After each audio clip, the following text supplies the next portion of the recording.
एक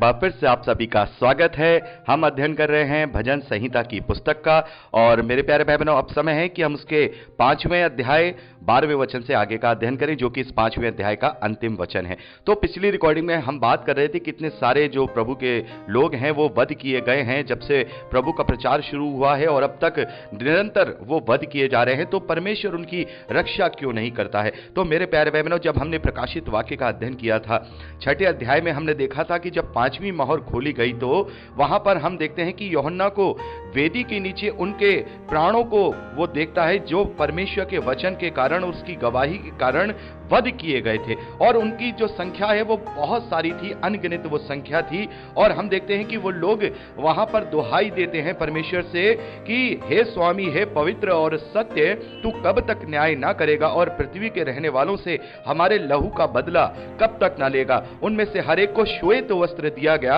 और उनसे कहा गया, और थोड़ी देर तक विश्राम करो, जब तक तुम्हारे संगी दास और भाई जो तुम्हारे सामान वध होने वाले हैं उनकी गिनती पूरी ना हो ले। तो मेरे प्यारे भाई बहनों, हम देखते हैं कि परमेश्वर जानता है उन वध होने वालों की गिनती को। तो यहां पर हम देखते हैं कि जो वध होने वाले, जो परमेश्वर के वचन, उसके प्रचार के लिए वध होने वाले हैं, उनके लिए क्या कहा गया है? मेरे प्यारे भाई बहनों, जब हम देखते हैं जो स्मुरना की जो कलीसिया है उसके लिए जब हम जो संदेश है वहां पर देखते हैं कि प्राण देने तक, हम देखते हैं वहां प्राण देने तक तू विश्वासी रहे, प्राण देने तक तू विश्वासी रहे और मैं तुझे जीवन का मुकुट दूंगा। यहां पर हम देखते हैं कि और 10 दिन और तक तुझे क्लेश उठाना होगा, प्राण देने तक विश्वासी रहे तो मैं तुझे जीवन का मुकुट दूंगा। तो मेरे प्यारे भाई बहनों, हम देखते हैं कि जो वध किए हुए लोग हैं, जो परमेश्वर के रास्ते के लिए वध किए हुए हैं, उन्होंने अपने हियाब से, अपनी हिम्मत से अपने प्राणों तक को निछावर कर दिया है, तो उनके लिए एक स्पेशल प्रतिफल रखा गया है, उन्हें जीवन का मुकुट दिया जाएगा। और हम देखते हैं कि जब जो शैतान है उसे 1000 साल के लिए बंदी बना दिया जाएगा, और जब पहला पुनरुत्थान होगा, प्रभु यीशु मसीह जब 1000 साल के लिए इस धरती पर फिजिकल रूप से राज्य करेंगे अपने स्वर्गीय देहों के साथ, तब वो लोग जो प्रभु के लिए वध किए गए हैं वो उसके साथ राज्य करेंगे। तो इतना बड़ा प्रतिफल परमेश्वर ने उनके लिए रखा है। और परमेश्वर की दृष्टि में इस धरती की मृत्यु या इस धरती का जीवन उसके लिए कोई मायने नहीं रखता है। हाँ, इजरायलियों का जीवन उसके लिए मायने रखता था, हम इसके विषय में हम बहुत बार बात कर चुके हैं, क्योंकि परमेश्वर को उनसे प्रायोजन था जब तक कि वो अपनी योजना के अनुसार अपने पुत्र को इस धरती पर ना देधारी कर दे, तब तक उनके प्राणों की रक्षा करना उनके लिए, परमेश्वर के लिए जरूरी था। लेकिन अगर हम मसीह विश्वासियों के वो प्राणों की रक्षा करेगा तो फिर उनसे उस प्रतिफल को वो छीन लेगा। तो परमेश्वर नहीं चाहेगा कि मैं किसी भी विश्वासी के उस प्रतिफल को छीन लूं जो मैंने उसके लिए ठहराया है, कि वो 1000 साल के राज्य में अपने उद्धारकर्ता प्रभु यीशु मसीह के साथ राज्य करेगा, उसके साथ वो सिंहासन में बैठेगा, उसे जीवन का मुकुट दिया जाएगा, उसे श्वेत वस्त्र पहनाए जाएंगे। क्योंकि यहां का प्रतिफल कुछ नहीं है। मान लीजिए अगर हमारी जान बच भी जाएगी तो उससे क्या लाभ होगा? लाभ तो तब होगा जब हम अपने प्राणों को क्या कर देंगे? परमेश्वर के लिए न्यौछावर कर देंगे। मेरे प्यारे भाई बहनों, प्रभु यीशु मसीह कहते हैं कि जो अपने प्राण खोएगा वो प्राण पाएगा, जो अपने प्राण खोएगा वो अपने प्राण पाएगा, और जो अपने प्राण बचाएगा वो अपने प्राण खोएगा। तो मसीही विश्वासियों को इसीलिए परमेश्वर ने उस प्राण की रक्षा नहीं करते जो प्राण जाना ही जाना है। आज परमेश्वर उनकी रक्षा कर लेगा और उन्हें प्राणों से बचा लेगा, तो एक समय जो निश्चित है 80-90 साल, उनको फिर मृत्यु आएगी। तो परमेश्वर तो चाहता है कि यह अपने जीवन में इस मृत्यु को पार करके अनंत जीवन में प्रवेश करे। तो परमेश्वर इसलिए इस प्रकार की रक्षा नहीं करता। हाँ, रक्षा भी करता है जहां पर परमेश्वर को प्रायोजन होता है। हम देखते हैं स्टीफन जो कि जवान था, सबसे पहला वध हम देखते हैं जो मसीही विश्वासियों में प्रभु यीशु मसीह के बाद जो वध किया गया है वो स्टीफन का किया गया है। प्रेरितों के कार्य 7वें अध्याय में देखते हैं कि उसको सरे राह चौराहे पे पथरवा करके यहूदियों ने मार दिया, और वो मरते समय, वध होते समय क्या कह रहा था? वो कह रहा था कि मैं स्वर्ग का दरवाजा खुला हुआ देख रहा हूं और प्रभु को वहां खड़े हुए देख रहा हूं अपने पिता के दाहिनी ओर। तो मेरे प्यारे भाई बहनों, ये वो मुकाम है जो वध होने वालों को, अपने प्राणों को न्यौछावर करने वालों को दिया जाएगा। तो परमेश्वर उनका प्रतिफल कभी भी नहीं चाहता कि इनका प्रतिफल खो जाए। ये मेरे लिए प्राण देना चाहते हैं और मैं इनको इस तरीके से बचा लूं। हाँ, यदि वो अपने मन से कह रहे हैं परमेश्वर बचा ले या इस प्रकार की प्रार्थना कर रहे हैं, तो परमेश्वर उनकी सुनता भी है, उनकी रक्षा भी करता है। लेकिन हम देखते हैं जो प्रभु के सच्चे दास होते हैं वो अपने प्राणों की रक्षा के लिए प्रार्थना नहीं करते। स्टीफन ने अपने प्राणों की रक्षा के लिए प्रार्थना नहीं की है। हम इस बात को प्रेरितों के कार्य 7वें अध्याय में पढ़ते हैं। उसने प्राणों की रक्षा के लिए प्रार्थना नहीं की है, बल्कि उसने स्वर्ग में दरवाजा खुला हुआ देखा है जिसमें प्रभु यीशु मसीह खड़ा हुआ उसे दिखाई दे रहा है। तो मेरे प्यारे बहनों, ऐसे हैं मसीही विश्वासी जो अपने प्राणों को निछावर करके दूसरों के प्राणों को उद्धार के लिए प्रेरित करते हैं, दूसरे के प्राणों को बचाना चाहते हैं। बहुत सारे ऐसे हम उदाहरण देख सकते हैं कि जिन्हें जो प्रभु के दास होते हैं वो उन लोगों को जानते तक नहीं है, उनके बीच में खतरनाक लोगों के बीच में जाकर के प्रचार करते हैं, ये सोच करके ना जाने कौन सी आत्मा प्रभु के खतने में जमा कर दी जाए। वो अपने प्राणों का भी क्या करते हैं, प्राणों का भी परवाह नहीं करते और वहां पर जाकर के प्रचार करते हैं, क्योंकि प्रभु का प्रचार समस्त दुनिया में कोने कोने में फैलाया जाना अवश्य है। तो यही कारण है कि प्रभु इस प्रकार से कभी कभी ऐसे दासों का, कभी कभी ऐसे प्रभु के लोगों का इस तरीके से रक्षा नहीं करता है, क्योंकि वो उनका प्रतिफल उनसे खोने देना नहीं चाहता या उनसे छीनना नहीं चाहता है। इस 5वें अध्याय के आखिरी 12वें वचन में लिखा है, क्योंकि तू धर्मी को आशीष देगा, हे यहोवा तू उसको अपनी अनुग्रह रूपी ढाल से घेरे रहेगा। आमीन। तो मेरे प्यारे बहनों, यहां पर हम देखते हैं कि भले ही धर्मी मनुष्य मर भी जाता है तो भी वो उसे स्वर्गीय स्थानों में आशीष देगा और परमेश्वर ने जो अनुग्रह दिया है उस ढाल से वो घेरे रहेगा। तो मेरे प्यारे बहनों, यहां पर इस सुरक्षा की प्रार्थना को हम अलग अलग परिस्थितियों में भजन में गाकर या फिर प्रार्थनाओं में कह करके क्लेम कर सकते हैं, लेकिन जैसा मैंने आपको बताया हमारी जो भावनाएं हैं, हमारे जो फीलिंग्स हैं इस प्रार्थना को लेकर के वो थोड़े डिफरेंट होंगे, क्योंकि आज हम आत्मिक लोग हैं और आत्मिकता में ही जीते हैं। हम में से ना तो कोई अपने लिए जीता है, ना ही अपने लिए कोई मरता है। हम में से जो कोई जीता या मरता है वो प्रभु के लिए मरता है। तो अब समय है कि हम 6ठे अध्याय पहले वचन से आगे का अध्ययन करें। तो ये 6ठा अध्याय भी जैसा मैंने आपको बताया लेमेंट्स साम के कैटेगरी में आता है, विलाप के भजनों के और सुरक्षा और छुटकारे के भजनों के ही कैटेगरी में आता है।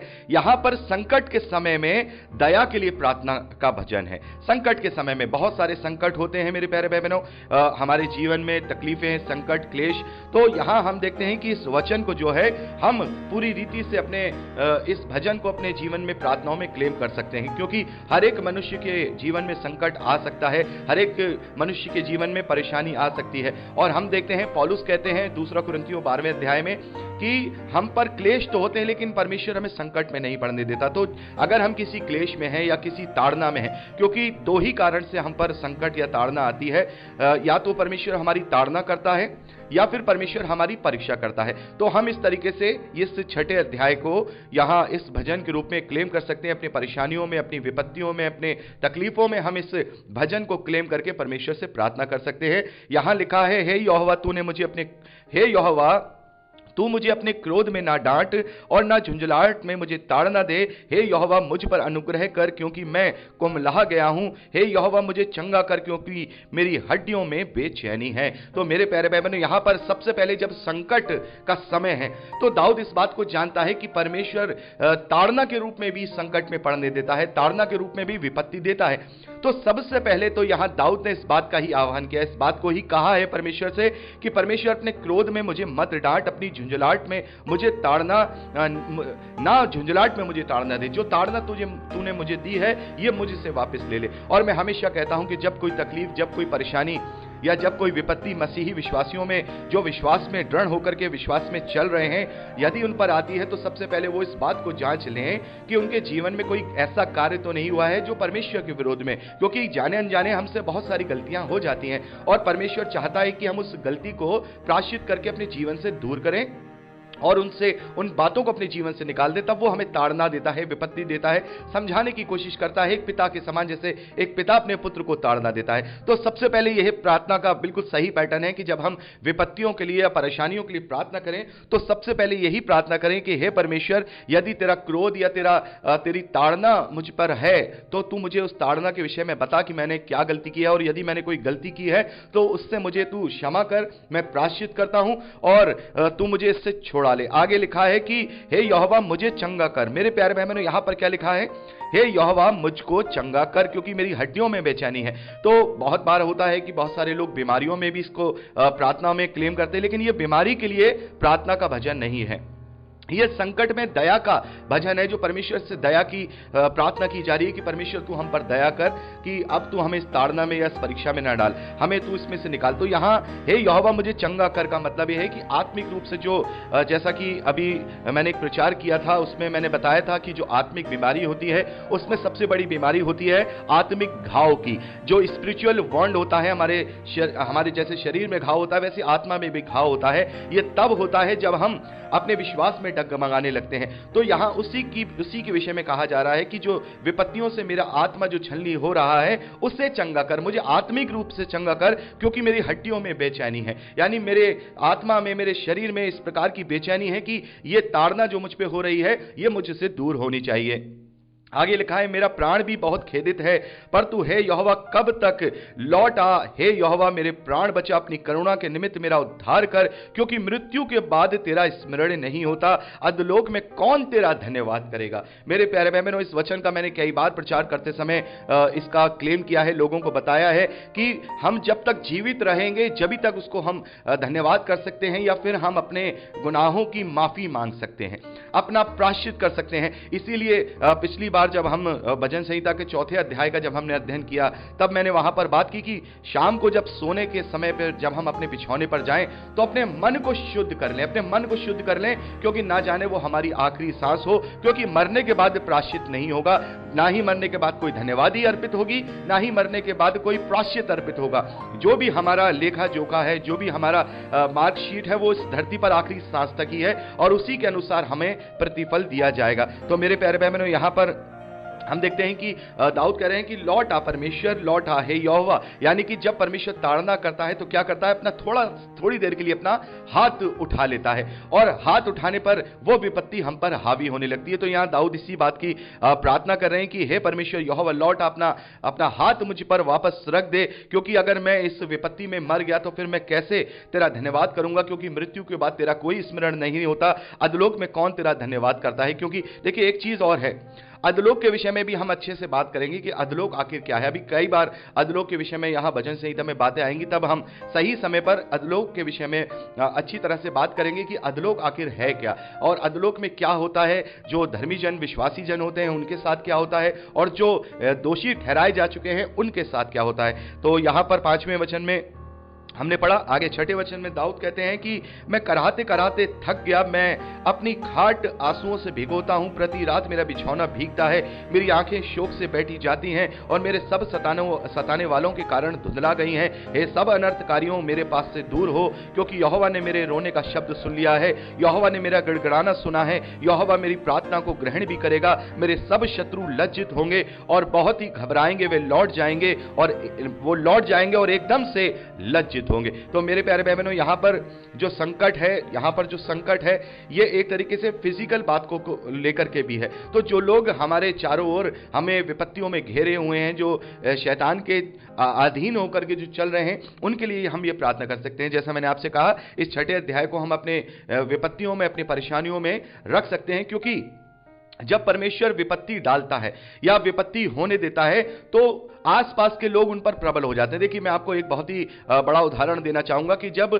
इजरायलियों ने परमेश्वर का विरोध किया और परमेश्वर के विरोध में वो हो गए, तब परमेश्वर ने क्या किया, अपना हाथ ऊपर उठा लिया और अड़ोस पड़ोस के जो राजा थे वो उन पर प्रबल हो गए। तो परमेश्वर उनको क्या कर रहा है, दंड नहीं दे रहा है, बल्कि परमेश्वर उनको दंड, जो दूसरे लोग उनके ऊपर अनर्थ कर रहे हैं, वो होने दे रहा है। आपको समझना होगा, जब कोई हमारे ऊपर हावी होने लगता है तब परमेश्वर उसको छोड़ देता है कि मेरे ये दास पर या मेरे विश्वासी पर ये हावी हो, क्योंकि परमेश्वर चाहता है कि वो उसे पुकारे और अपनी ताड़ना को और अपनी परीक्षा को पहचाने कि यदि मेरी परीक्षा हो रही है तो मैं परमेश्वर से अपने लिए दृढ़ विश्वास को मांगूं, धीरज को मांगूं, और यदि मेरी ताड़ना हो रही है तो अपनी उस गलती की प्रायश्चित करके परमेश्वर से क्षमा मांगूं और अपने जीवन में उसको कभी न दोहराऊं। तो परमेश्वर क्या करता है, दूसरे लोगों को उभार देता है, दूसरे लोगों को करने देता है कि वो अच्छे लोगों पर गलत काम करते रहें, ताकि प्रभु का जो प्रायोजन है, प्रभु की जो युक्ति है, वो उस मनुष्य के जीवन से पूरी होने पाए। तो मेरे प्यारे भाई बहनों, यहाँ पर हमने 6ठे अध्याय को भी अध्ययन कंप्लीट किया है।